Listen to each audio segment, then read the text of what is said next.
Welcome back to Beyond the Lesson Plans, and welcome back to part 2 of this incredible conversation.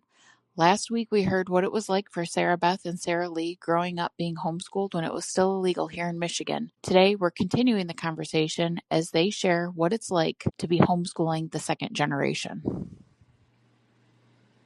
Are you currently, as second generation homeschoolers, homeschooling your own now? Did you ever consider putting them in public school or private, or did you immediately say, okay, this is how I brought up, I loved it, this is how I'm going to continue, or I felt like this was a gap, so I'm going to put them in school for a while and see, I don't want to teach them to read, so I'm going to put them in school until they know how to read. Was there ever a thought process of, I'm going to do this way? For me, I always wanted to homeschool. I remember telling my mom, though, I don't know how I'm going to do it because I'm learning this. How am I going to be able to teach my own kids? This looks like a really daunting task. And I remember her telling me, it's okay. You're going to start in kindergarten and you're going to learn with them. And it's going to be okay. You got this. Now, she passed away before I started homeschooling my kids. And I started homeschooling my kids when they were in 7th and 9th grades. And I wish she was here to tell her that did not happen. Thanks, Mom. But I always wanted to. I always wanted to homeschool because I think I held a lot of those same values that she instilled in me of wanting them to learn practical everyday life skills. And if they're in school from 8 or 7:30 or 8 in the morning until 3:30, 4 o'clock, and then they have to come home and do homework. They're not going to learn how to take care of a yard and how to make food and how to, there's just a lot of things. There's not enough time in the day, 6 months out of the year, 9 months out of the year, to, teach them all of the things that you want to teach them when they're in school most of the day. Mm-hmm. And so it was definitely something I always wanted. Obviously, it didn't happen for me till later, but it was always on my heart. So it's interesting because with having a teaching degree, I realized after I taught, because I've taught my kids since the beginning, and when you ask, was I ever tempted to put them in public school? I have a teenager now, so there are days. But my mom, I remember when I got into my teens, my mom threatening to send us back to regular school because I'm like, the problem with homeschooling is your mom's your teacher, so if you're mad at your teacher, you're mad at your mom and vice versa, And I love my mom. She's amazing. I told her later, I said, Mom, I just apologize for everything as I've had my own kids. But so ironically, when it came to reading, you do learn with your own kids, and I have learned more even, with just teaching. And my mom did a great job, and the more I've gone with my kids, the more I said, Mom, you did a really good job with not a lot available. I had an amazing education. Yeah. But with a teaching degree, so I had a ZA endorsement, which meant that it was preschool, but supposed to be certified in the younger grades. When I went to teach my kids to read, my third one was a lot easier than my first because I was never taught how to teach a kid to read. Oh. And I would have been certified in the younger grades. So with the teacher education, the movement, because you get different philosophies in education, and homeschoolers get that as well, but was the whole literature approach. So you expose them to a lot of literature, which is good, but I never, as I was going through the different curriculums, I'm like, oh, it makes sense to teach these letters first. I never had that education. So in my thing is, I was with homeschooling, I remember saying at one point before I ever had kids that I want to homeschool because I know what they teach the teachers. And there are some, I've said with being teaching, I'm there's some amazing teachers out there, but that aspect in the fact that they're also, their hands are tied as far as they have to teach to a test. And there were kids, I subbed for a number of years, and there was one kid that was really good at math. And when he got done with math, they were supposed to read. And so it was a 4th grade classroom. He hated to read. So when he got done with math, he plagued everybody else. So I remember whenever I would sub in that classroom, I would bring extra math problems. So I'm like, wouldn't it be nice to be able to take that interest and be to me, interest-based learning to try to if they're good at something, well, let's use that as a strength. So if they're excelling in math, why hold them back? Or the other way around, they're struggling with math, why hold them back? Which, if you're in a public school situation, you have to. Yeah. Mm-hmm. there's some people that because they had a bad experience with homeschooling, they're like, oh, public schools are great, and I'm like, no, it's not. It's got its own set of problems. Right. So. Right.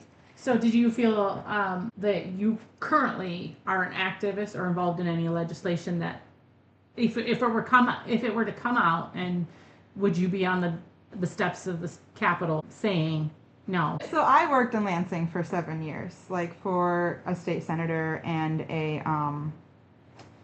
an internal office, a Republican policy office, and I miss the people there. I don't miss the rat race, for lack of a better term. I would be there. I would absolutely be there. Actually, the year that we started homeschooling, my husband and I, our kids, my brother, I have several siblings that still work there, and my brother reached out and was like, the one organization could use some help, and are you willing to like volunteer and help them? And at the time I was trying to make it work because there was actually a bill that someone had introduced in the past, I don't know, 2 or 3 years that was trying to regulate it, and I had heard about it. I mean, if you have family members that work in the legislature, then it's kind of hard not to hear about it, right? So I definitely had heard about it, and I wanted to help, but it was also like I was in the middle of a lot going on in my life at that point. And so I was trying my best to help, but there was also a lot of like, I don't really know how to help. And then it just really got shut down pretty quickly. And so I have told them, like, if you need help in the future, I'm keeping an eye on it. Like, I'm definitely willing to help, give advice, and reach out to people. And I felt kind of bad because it's like you reach out to your state representative or state senator. Well, both of mine were extremely against the bill to regulate it. And so I'm like, oh, mine are both fine, you know? So like, I mean, I know what it's like if you try to call another state senator or state representative that's not yours, you're going to get like, oh, thanks so much. Like, they don't really care because they aren't voting for you as a senator or representative. Mm-hmm. So I think it's really important as a homeschooler to let your individual representatives, senators, like, know this is something that I care about, and I don't want this ever legalized. Like, I think it's good to build a relationship with them, because I'll tell you, the people who would just call and say, thank you for what you're doing, even if you don't agree with them politically, if you can call them and say, even if there's one bill, right, that they voted on, that you're like, yes, okay, I agree with that, call them and let them know that. If you can give positive feedback to them instead of always negative, when you come to them with a negative feedback, they're going to listen. Okay. Mm-hmm. And so having that type of a mindset where it's just like, well, I've never talked to you before in my life, and now I'm going to come hard down on you and you need to listen to me, is just not going to go over well. Whereas if you're proactive about it and say, hey, look, this would be really good, I really appreciate what you did here, like, even if it's once a year or once every 6 months, like, mostly what they get is very negative. So if you have positive, man, that like made our days when I worked in the legislature. Interesting. So I definitely, like, I would be there because my mom would roll over in her grave. My parents, both of them, if I wasn't there, right? Yeah. And I care enough about him. It's not just my own small family, right? It's my extended family. All of my siblings homeschool, right? Okay. A ton of my cousins homeschool. A ton of my family and friends homeschool, right? A ton of friends across the state homeschool. So it's not just like personal, my family affecting, it's like all of these people that's affecting. Yeah. Right. So I would absolutely be there. It's hard because there's different seasons of life where it is harder to do it, right? Sure. Mm-hmm. But I would, yeah. Yeah, we were in, like, about legislation or what. I don't have your set of experience, but I know I was following it very closely when they were talking about the bill introduced, and was like, okay, if there's something I can do, I would. And with the perspective of the fact of, well, it's not hurt. Like, I did go to school for a teaching degree, so it's like one of those, things of, well, like, I don't want testing because you're stuck. And I think if you talk to most teachers, the good teachers would say, we don't want standardized testing. Yeah. I remember a public school teacher one time saying, I think they had, was it the race to the top was the thing, but they're like, well, I'm fine for merit pay if I can pick my students, So it's just like one of those things is, it's I don't know why testing got to be the best practice. I mean, you need to take a test sometimes, but it's a way to assess everybody, but it's not a good assessment. No, it's not. Right. Right. So have you heard of the bill in Connecticut right now? I just heard of it because you posted about it the other day. Yeah, so they're I think it's on the governor's desk at this point. Yeah. It's pretty imminent that he's going to sign it. But Yeah. the new rule in Connecticut is that to homeschool, this is a huge step back, is to homeschool, you will have to get approval from, I don't know what their acronym out there, but basically CPS is to say, oh yeah, you have a safe household, so now you can go ahead and homeschool. So that's a huge step back in the homeschool freedoms, and I don't think we've seen a step back like that since the 90s when it, kind of got legalized.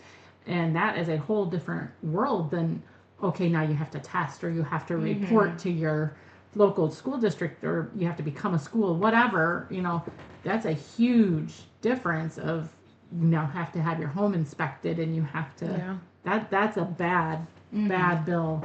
So I feel bad for the Connecticut homeschoolers who are just, living their life. And We have cousins who homeschool in Connecticut, and she saw stuff coming down the pipeline, and her daughter was in high school, and she stopped doing the curriculum and just had her do the GED early, so at least there was no, you can't homeschool anymore. She already had her GED. Wow. So, Yes. yeah. That was a good idea. Yeah. so I wonder if it affects current homeschoolers. Do they have to now get an inspection, or is it just if you want to pull your kids out now?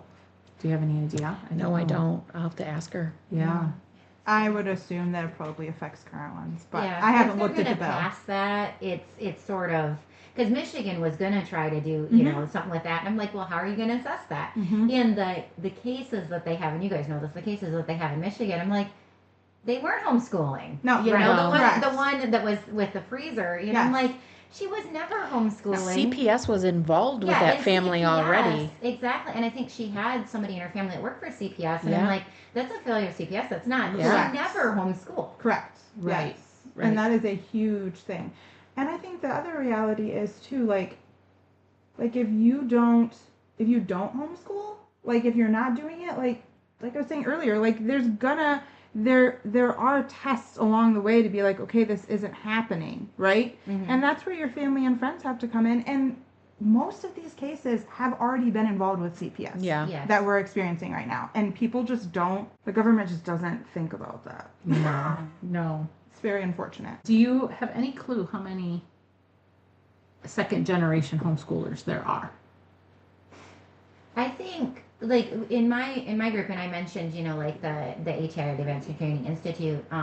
There were, when I was in my teens, I used to say, well, there are people that do it and they don't. So in my family, my older brother he had problems or different things, but in my family, my sister homeschooled. They did do a hybrid later on because of different things, but my brother's family is homeschooling. I have a cousin that went to private school that is homeschooling. I am homeschooling. My husband was homeschooled. He is homeschooling. His sisters, they had sort of a bad experience, so they're sometimes, a little bit anti. So I've there's two extremes. Either they are homeschooling or they are like extremely anti-homeschooling because of bitternesses and anybody that knew about ATI would be familiar with what I'm talking about with it. Because it wasn't a complete curriculum and had some big problems with it. So Yeah. apparently now, as of the 24-25 school year, there are 3.4 million homeschoolers in the U.S. Hundreds of thousands is what they can guesstimate of second generation, which I know a lot of second generation. I When do. you really think about it. Like I said, it's very vocal on either side. They're either extreme behind it or extreme against it. Yeah. I have the home church that I grew up in, I can't really think of anyone that isn't homeschooling their kids that would be like a second generation. There probably is a few that I'm not thinking of. And some of them have done seasons of putting them in a Christian school and stuff like that, but I'm pretty sure almost everyone is. I've definitely experienced people who are bitter about it. But I mean, going back to there's a difference in homeschooling between saying I'm bringing my kids home because I just want to be lazy and not do anything with them, and not be responsible and bringing your kids home to say, I'm going to do this and I'm going to care about it and I have a reason for it. Mm-hmm. Going back to what you were saying at the beginning, Laura, because yeah, like if you have a reason behind it, they're gonna get a good education no matter what you do because you have a reason and there's like a goal in your mind for it versus like I just hate sending them to school and I don't really care and I'm not a responsible person. Yeah. Right. You're probably not going to get a better education in No. school with that. Because that's one of No. those things I'm like, you have public school kids Yep. that, was it, I think it was out east somewhere, but the lady graduated valedictorian and she can't read.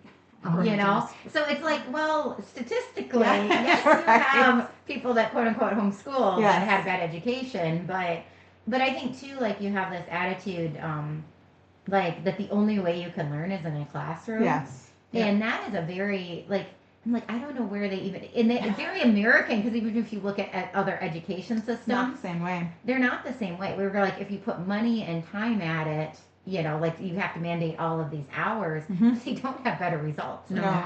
No. Our son even says that now because from when he came to where he is now, he's like, I have so much more time on my hands. Like, I didn't realize how much time I was just sitting or walking in between classes or like just doing nothing in a building with nothing else, right? Mhm. And so he's told me that before, like I can actually go outside and do other things and like Mhm. have a life. And I'm like, yeah, it's one of the reasons why I really like it. Yeah. Yeah. Now, were they in public or private before? They were in a Christian school. Okay. So, did you go to college? I did not. Okay. Yeah, You I did not.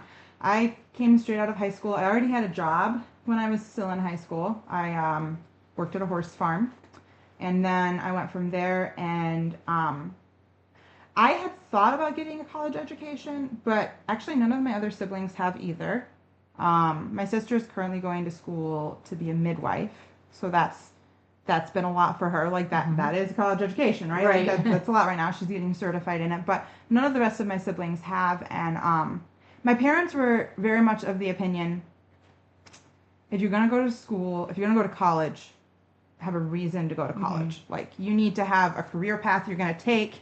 Don't just go to college and spend a ton of money and don't do anything with it. Right.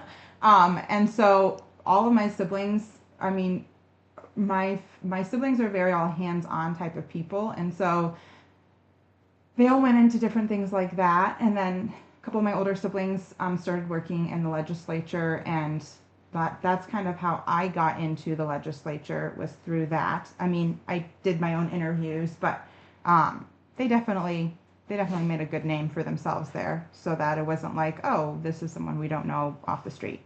But they don't, I mean, the legislature didn't require a college education. You could make more money sometimes if you had a college education, but even with that, no one really even asked me that in an interview. And so like I had done other things up until that point. I just kind of worked my way up. I sat with an elderly lady who had Alzheimer's. I worked at a chiropractor's office as the administrative assistant for 4 or 5 years. And then I went from that into the legislature. And by the time I left the legislature and got married, I was making plenty enough money to support myself. So it was, some people would be like, well, you should go get a college education. I'm like, why? No, I spend that much money. Yeah. Like, I'm already making enough money to more than support myself. I mean, I could have just done the job that I left for the rest of my life and I would have been fine probably, Yeah. right? Yeah. So, yeah, I would have done it if I needed it for something, but I didn't, and I didn't see any point in it. Yeah. So, Did you find entry to college had extra hurdles because you were homeschooled? So it was actually sort of funny in our case. I wasn't, my goal in life was to be a missionary. I had a year off, and then my brother was going to go to college, and it was Baker College, which has different campuses. So it's sort of a big school, but a small school at the same time. And so my brother went in for admissions, but it was funny because the admissions director said, we love homeschool students because they do better in college. So by that point, that would have been about 2001. Okay. Like they were actually, the college was recognizing that homeschool students actually did better in college, which I thought was interesting. So at the time, they got me interested in the program, you know. So I was like, I had no intention. My mom's like, why don't you come and see what they have, available? But we had done. So for me, I think my brother took the ACT and he did just fine.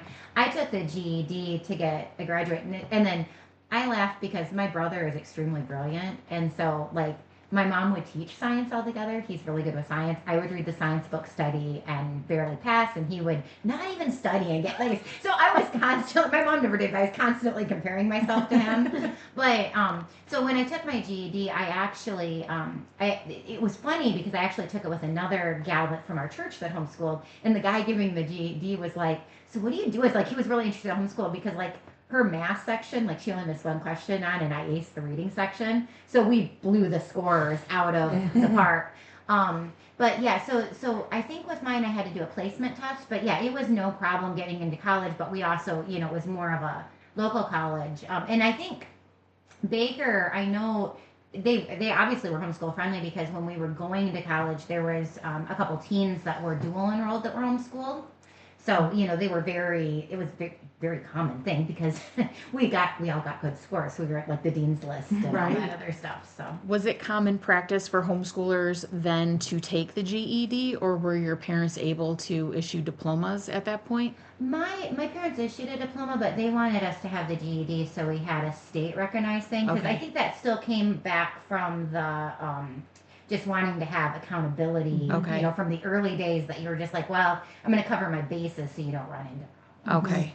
So. Yeah, I think for my parents, we talked about different ones of us taking the GED, and we didn't end up ever doing that. Okay. I think it's funny though because I was working for the Senate Majority Leader at the time, years ago, and I had gotten a job offer from a previous boss that like had worked underneath him, and I had worked underneath her. She was working in a medical system, and the medical system, she needed an assistant, and she was like, "Will you come work for me?" And I was super good friends with her, and I was just like, I mean, it would be like a stable job because in the legislature you get turnover every 2 to 4 years, right? Like you never quite know how stable you are if you're working on one side or the other, unless you're in a nonpartisan office. And so I was like, sure, like I'll interview for it. It would be a work from home job. It would have been a lot more chill, but it was also like significantly less money. Okay. Kind of like out of the rat race, right? So I start down this path of working, and I was just going to be an assistant. Like I'm not working in the medical field, right? They at first were like, well, we need a diploma. So at the time, my mom had already passed away. My dad issued a diploma because I'd never been asked for a diploma up until that point. So he issued a diploma, signed it, whatever, which was funny because I'm like in my late 20s. My dad signing a diploma for me. And sent that in. Oh, that's not sufficient. We need your GED. And I was like, okay, I loved, because it's a medical system, right? So like the people who are doing the interview process is not the lady that I'm going to work for, right? The people asking for all of this stuff is not the lady I'm going to work for. And so they're like, well, we need your GED. And I'm like, I'm applying for a job that is way less money. I've been working for the Senate Majority Leader of Michigan. I could probably give them 50 references, right? Like the job that I'm going from to the job that I would be taking would be so much less responsibility, so much less actual practical work. Mm-hmm. Why would I go get my GED to make less money, do something that's not even as like much work? Like it just like practically. So I called her up and I'm like, look, I really want to work for you. I'd love to work for you, but they're just making me jump through so many hoops that doesn't make any logical sense for me to jump through. And she was like, yeah, no, Sarah, I'm sorry. It doesn't make any sense for you to go take your GED at this point. Yeah. And so I didn't take it. So I did have that hurdle. So there was no workaround. There was no workaround. They would not give me a workaround for it. But that was that's like going to a medical system, right? Mm-hmm. Versus I was working for, which is hilarious. I'm working for the state government, right? In a very significant, close to high leadership role. And I would have literally like downgraded so much to go to that other job, and they're like, "You have to have your GED." That's crazy. That is crazy. Listen to the heart, yeah. Yeah, exactly. Yeah, it was really crazy. So I did have that hurdle, but I didn't care about it. Right. Do you feel like the partnerships? This is always the warning, the mission, and all these different institutions come out and say, "Don't take the money, because it's going to cause hoops and." Whether it be standardized testing or count days or whatever, which I know they already do, at least count day. I don't know about standardized testing requirements, and but do you see it's been 10 years that I've heard this, drumbeat. Actually, in 2017, 15, 16, yeah, it would have been 10 years that that we did use a partnership for our oldest to go to the tech school. And then he did a couple dual enrollment classes. Do you see that coming in the partnerships as being advantageous and use them? And then at what point would you say, no, I can't do it anymore? I think that's a hard question because I think it just depends. Like, I have family in Wisconsin, and they have like money that the state will actually give to them to homeschool, and it's like actually been super helpful for them. Mm-hmm. And it doesn't seem to come with a lot of hoops to it at this point. Mm-hmm. So it's like, and they moved there when it was already a thing. So just kind of like this is what it is, and we just deal with it. Mm-hmm. So like in some ways it's like, well, yeah, that sounds enticing, right? It sounds enticing to be like, okay, yeah, my sister-in-law or my cousins will just lay out like all of these things that they're like, this is what I need for schooling, and they get all the money for it. Mm-hmm. So it does sound enticing to me, but I just don't think to the point that like Michigan has continued to stay very open. I would prefer to keep it that way. If there is legislation passed that I like can't do anything about, or let's just be honest, if we have certain people in power in the Senate and the House and the governorship, certain legislation is going to get passed. Because that's how the bill came up this last time, was because of the people that were in power in those individual branches of government. If you can even say don't legalize it to the point of causing a problem, at least like work with them on, I'm trying to think of how to say this the right way. Like, don't be like, it's my way or the highway. If you have people who are in positions of power who are like, one way or the other, we're going to legalize this, work with them on making it the best type of legalization you can, versus just being like, well, we won't even work with you at all. We won't even go there at all. Because if you're not willing to compromise some, they're going to go to the full extreme, right? Mm-hmm. So if you can find a little bit of back and forth with that, so it's like personal, 100% preference, nothing. But if we have to, at least work on, like I said, building those relationships so that if you do have to compromise some, it's compromising on what Wisconsin did or something along those lines versus, and now you've completely got rid of it altogether, which is what some people wanted to do before, right? Because they don't like it. Because they don't like people making their own decisions and schooling their kids. And I mean, not everyone is this way, but there are definitely people who want there to be no homeschooling because they don't like that you're teaching your kids your way and about God and all of those things. They want them to be in school and learning all of the junk. Yeah. Not all of it, but well, and there's so much like incorporated into the junk. When we, like you said, it's a hard thing because I know that like the people that were the pioneers are like, do not, like they're militant with that. We did do a partnership this year because we were so tight and I wanted the girls to do music. And it's been like it's been good for them because they have to get on and they do like an enrichment lesson once a week, which I felt has been good for them, having somebody other than mom to turn the things in.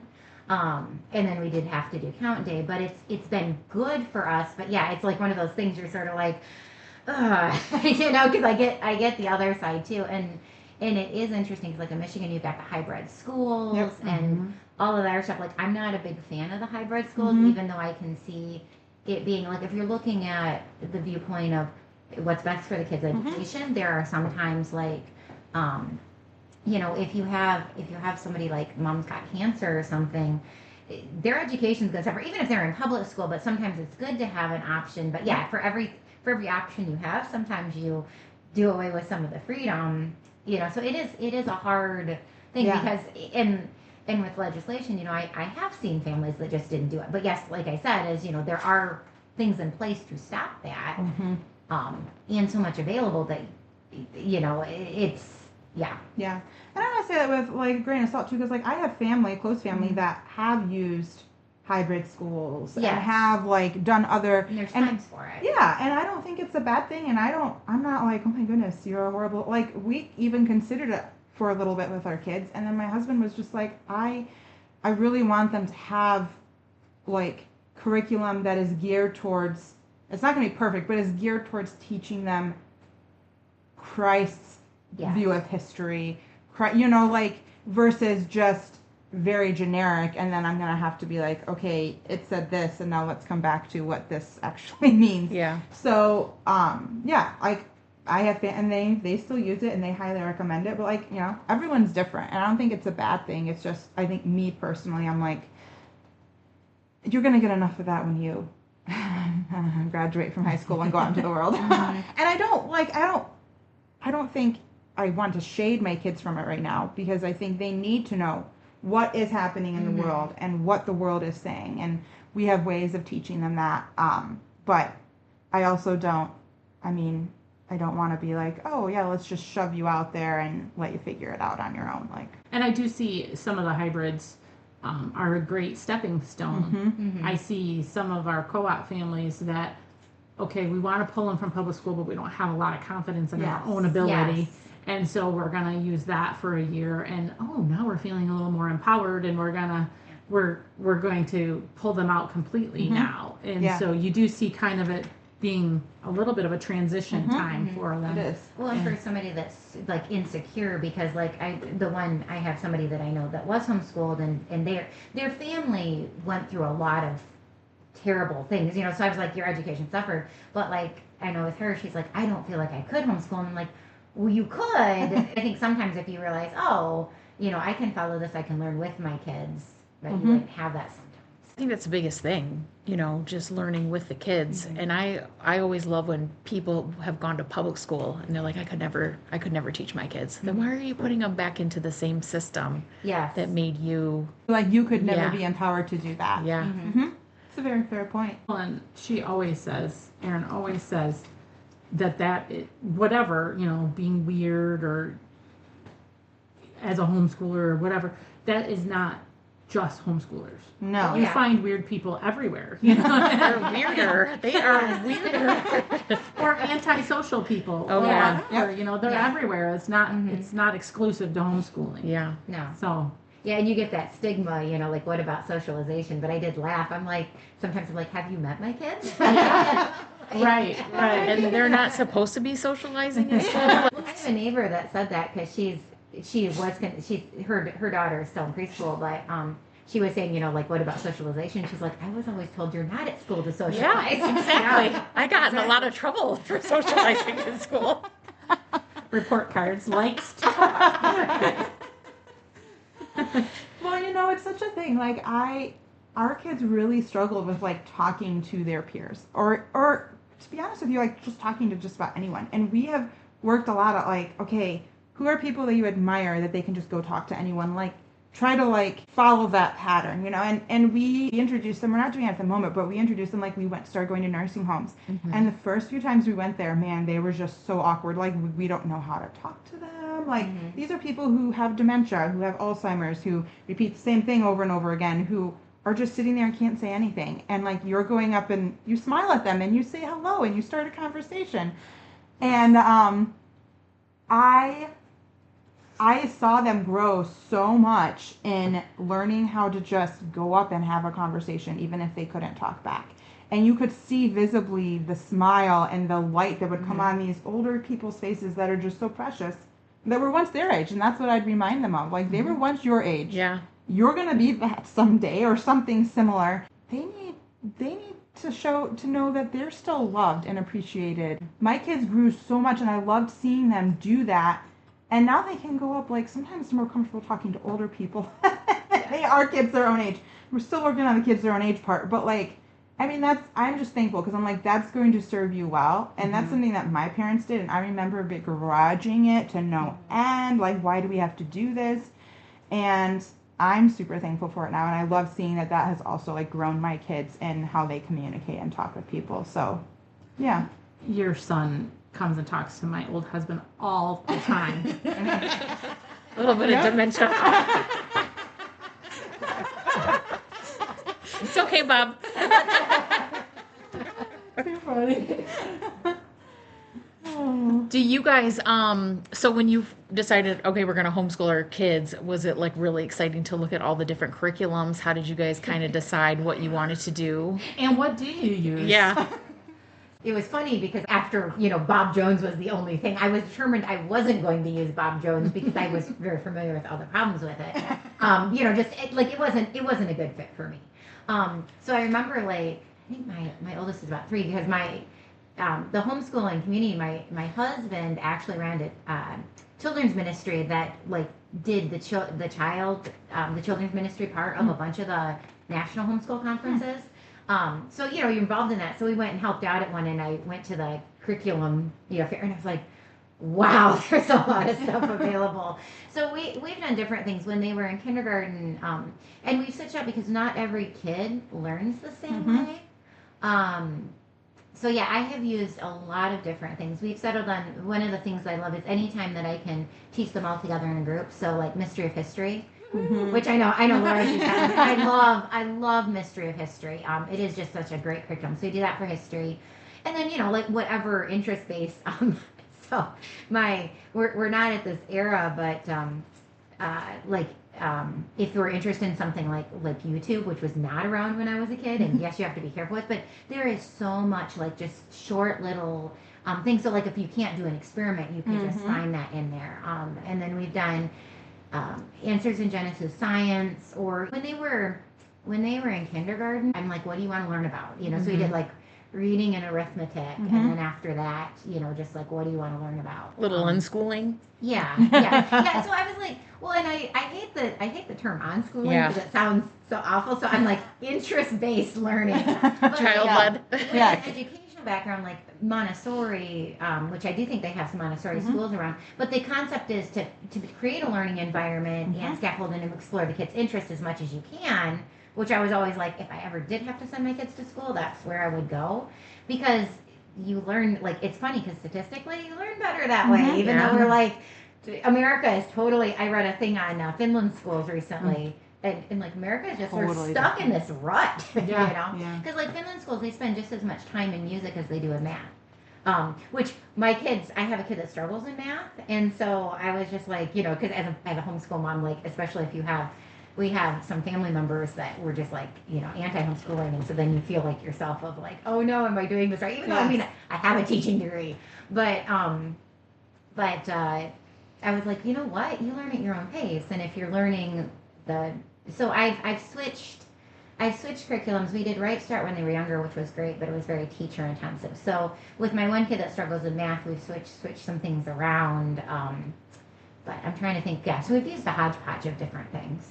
Just depending on what. Right now, I had a child that had some physical issues this fall, so I put them on an free online, like easy peasy. Okay. So it was good, and we've obviously done things past that, but it was like, okay, you have your schoolwork every day. If I've got to go to a doctor's appointment, you can get online and do it. And then we pull a lot, as much as I can, interest based, just because you learn better.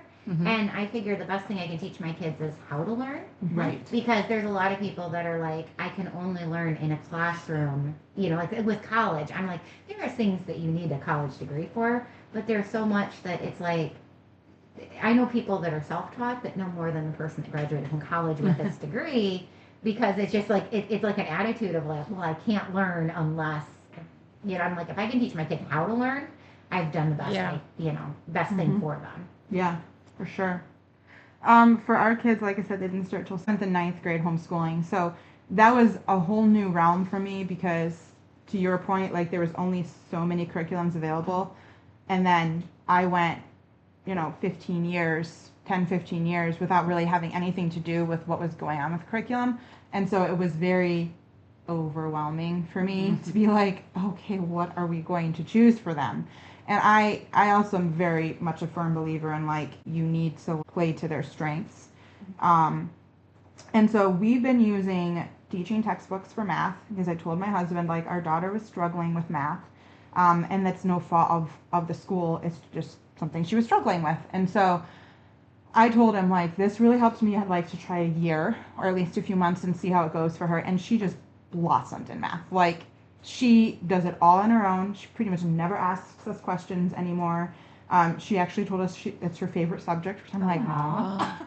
It's amazing. Yeah, that is. I was really blown away by that and really encouraged by it. So we've been doing that, and then I I just went to people that I trusted that had tried a lot of different things, and just said like, what have you tried and what do you think has worked for your kids? And so we've done the good and the beautiful for language arts. And I know some people have very strong opinions one way or the other on that, but like for me, it's like it's still teaching them about the Bible. It might not be perfect in every way, shape, or form, but my daughter especially did really, really well with just like the different aspects of it. So it wasn't just like, well, and now you're going to sit down and do writing, and now you have to sit down and do this subject. Like it was kind of all encompassing. And I think she loved that it included art. So it's like something she loves art. So it's like it gave her something to look forward to after she had finished the writing, which she really was not a very big fan of. And so there's just a lot of different things that's been helpful. And this year we did, they don't like have an 8th grade curriculum, but they have like book reports, they call it. So it's like you have a book that you read and then the curriculum just follows right along with the book report. And so that got done early. And so now what we've been doing, like early as in like a month ago. So I told her I had a worldview book that a friend had given to me, and she does struggle with writing. So I said, I just want you to take this book. I'm not going to spend a ton of time grading it. I'll look it over every once in a while. I'll give you pointers, but I just want you to take this book and read. And I told her how much you should read each day, and then I want you to write what you learned from that chapter, what you learned from that story. And she was talking to me about it the other day, like, I read this and it was really good, and I read. So, like, for me, like, to your point, not having it have to be so rigid that it's like you have to have this, this, and this. Because I think for her, she struggles with quizzes and tests, and she gets this anxiety about it, like, oh my goodness, I have to do this.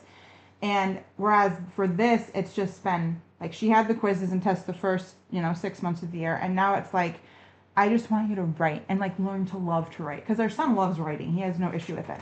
Our daughter struggles a little bit more, so I've had to learn to be like, how can I encourage this in her and show her that it can actually be fun and doesn't have to be this drudgery of a thing. And then for science and history, like I said, I didn't grow up doing science and history, but my husband did.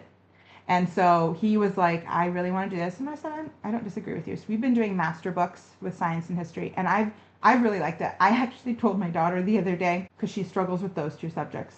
I told her the other day, I wish I actually had this curriculum. Like, because it's very, like, for someone who wants to say science and history is interesting, but it's overwhelming, like, it really breaks it down into very manageable lessons. And I really like that. And she's starting to like it. It's just a very slow process.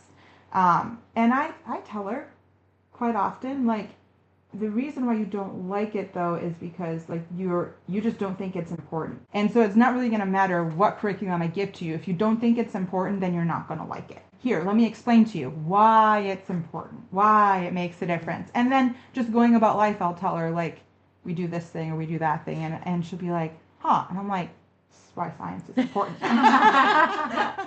This is why history is important. Right. So that's what we've done.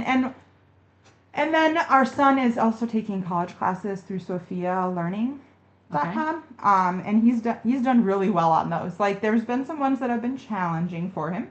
Because he hadn't liked Spanish. He took it in the Christian school and he didn't really like it and didn't think it was important. So then we're like, well, we really would like you to get some type of language. And so let's try Spanish. And he took the first one. He did pretty good at it. And he took the second one and he did good at it, but it took him a lot longer. He's like, this is a lot more challenging than I thought it was going to be. But I've been really proud of him because he's not even 16 yet, right? And he's excelling in his college courses that he's taking. And so I'm like, don't stress yourself out over it. Like, it's not that much money a month. So if we have to pay for an extra couple of months because you're not doing it in a month or whatever, the first two he did in like a month, first two courses. And then the other ones have kind of stretched out a little bit more. But I'm like, I still want you to enjoy the other things in life too. And so don't feel like you have to just rush through it. It's okay to take your time in it. But it just gives them more of a... And I have been extremely impressed, and I feel like it's rung true. He started doing The Good and the Beautiful, and the friend who recommended it to me told me my kids went on to go to college, Liberty University, and they like The Good and the Beautiful more than prepared them for good. college level, like way over prepared them actually. And that has rung true. He's just like flown through his English courses in college. I find that most homeschool curriculums do a Yeah. very good job of preparing kids for college. I Yeah. always hear that about apology and Oh, science courses. Oh Yeah. man, this is college level. They get into college and they're learning the exact same thing they learned in high school. Right. So it is pretty. I mean, we have a lot of good choices. A lot of good choices. Yeah, Now, amazing. tell me just a little bit about Sophia Learning. So how does that work? So you pay a monthly fee? Mm-hmm. The monthly fee, I think it was like $90 a month, Okay. and you can take, I don't know if it's like up to 2 or 3 college courses at a time, and you can take them as slow or as fast as you want to. So if you pay for $90, you can take 2 college courses, and depending on the course, obviously you get different credits. Okay. And it has expanded a lot lately, where it's like it covers a lot of, like, the credits will transfer to a lot of universities and colleges around the country. Like, Okay. the list is very long, and it kind of blows my mind sometimes. Like, it was a little overwhelming at first, because I'm like, well, where, like, I don't want him to do college courses online that won't transfer. Like, Right. if he's going to go here or there, like, we don't know where he's going to go. But then when I started looking at the list, I'm like, this actually pretty much covers it. Yeah. Like, we're not going to have a problem with this, no matter where he goes. And so yeah, so he gets, like, at the end of it, he gets a transcript. It says, like, what grade he got in it, and he gets, like, an official transcript that he can then take and say, like, I've passed this. So it'd be kind of like CLEP testing, like, Okay. test out of it. He's already got these credits. So, like, our friends who did it, their kids are not graduated from Liberty, but they did a ton of Sophia, so that when they got to Liberty and started going to Liberty, it was like, instead of a 4-year degree, it was a 1.5 or 2-year degree, because they had tested out of, so they had already had so many credits come in that they didn't need all of the extra years work. And that really helped them. Like, they didn't spend near as much money in college. Yeah, that's different. That's a blessing. Yes. Yes. Yeah. One last question that I can think of is, did you get any scholarships when you went to college? Yeah, I think, what did we have? Like, there was not available, like, academically based or anything like that, but I think, like, I got a Pell Grant because we qualified for it. But I think Josh was eligible for more because he had the ACT, but, I'm like, it was 2001, so I'm like, I'm not even sure it's current anymore. It's a quarter of a century ago. Exactly. And I'm showing my age. I'm trying to think of, like, friends, because I've had several friends that have graduated kids, but yeah, like, but the homeschool transcripts don't, like, I think you get, like, it causes a problem sometimes when it's electronic thing, but because it's, it's more acceptable now. Yes. Yeah. You it don't is. have as, it's not the weird fringe, and I think even in 2001, obviously the college I went to, it wasn't, they wanted the homeschoolers. Yeah. Yeah. I've exhausted all of my questions. How about you? Yeah, I think we went over the whole list. Excellent. Yeah. Look at that. Yeah, you guys did a great job. Yeah, you did. Didn't get too off task. So we might have you guys back on to talk about what is it? ATI. ATI. Ooh, Yeah. We would both have very interesting Yes. opinions about that. Yes, you would. Yes, that would be a very good topic. It was a mixed bag. Yep. Yes.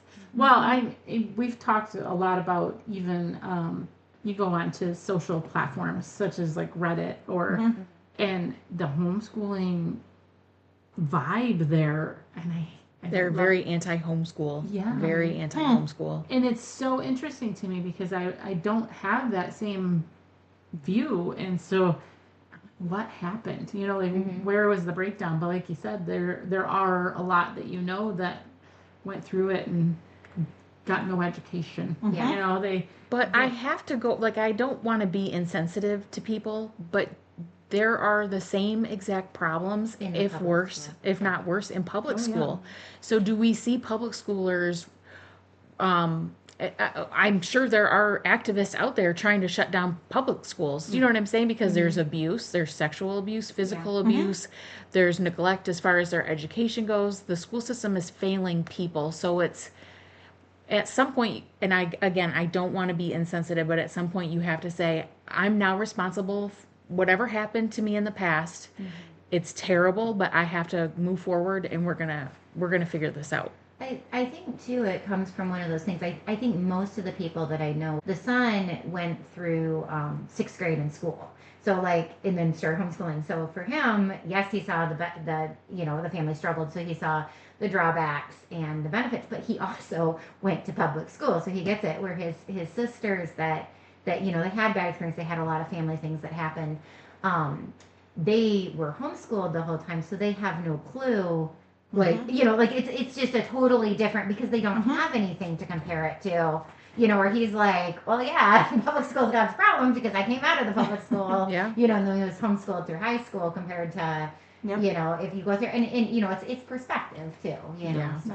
And hurt is a real thing. So like, if you have been hurt by ATI or by other organizations, like, it's a real thing. And to your point, I feel the same way, Erin. Like, how do you say, okay, this organization hurt me, but just because this organization that has these values hurt me doesn't mean that the values are wrong. Yes. Right? So like, how can you take a step back and realize, like, okay, what values can I take away that are good, and what values can I take a step back and say, nope, those were bad, and it's because of the organization, not because of everything that they were promoting. So I don't know, was it the phrase, don't throw the baby out with the bathwater or something like that, right? Like, kind of generalized. Yeah. But I mean, I know personally people who have been extremely hurt by it, and people by that organization. And some of them have taken it to say, have not thrown the baby out with the bathwater, and have said, look, like, there are things that are good and right about it, and there are things that are really bad. And then I've seen a lot of people who have been so hurt by it, and they do go on those platforms and they promote, and it is so polarizing and just so sad to see that, because I'm like, it's not actually helpful for you. Yes. To be so angry at this one thing that, like, you will just completely shred it. Like, that type of anger is actually not good for us physically, right? And emotionally and spiritually. So like, finding that balance of saying, like, I mean, it's the same thing with, like, parents, right? Like, my parents weren't perfect, right? No. They didn't do everything perfectly. I could be like, well, because they didn't do everything perfectly, and I was angry and upset with them about these few things, everything they told me was wrong. Yeah. Right. Or I could say, they admitted to me that they were not perfect, and don't take everything we say and just go for it. But, like, most of the stuff they told me was good, and some of the stuff I look back and I'm like, yeah, probably wouldn't do it that way now, right? Right. And my kids are going to say the same thing about me. Right. Exactly. Yep. So it's the same thing with an organization, and people, I think, a lot of times just don't realize that. Yeah. Right. I told my mom, as I homeschool, I'm like, Mom, you're a lot better mom now than you were.